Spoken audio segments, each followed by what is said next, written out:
Hello, in this video I want to show you how to manage parental controls on ASUS Lyra mesh.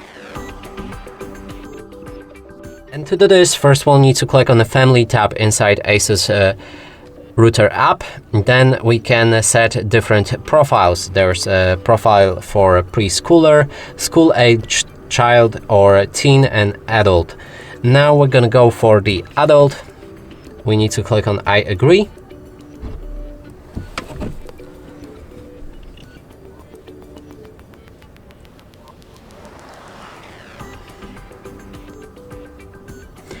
Then we can change the profile picture for that profile and set the member's name. Then click on next, and you'll be able to pick a device that this person is using. In this case, we can select my phone right here, and then we can schedule the block time for this device.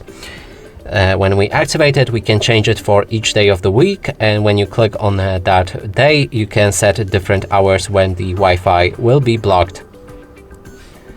Then click on next and your profile should be created. And that's it for this video. Hope you like it. Please consider subscribing to our channel, leave a like and a comment below.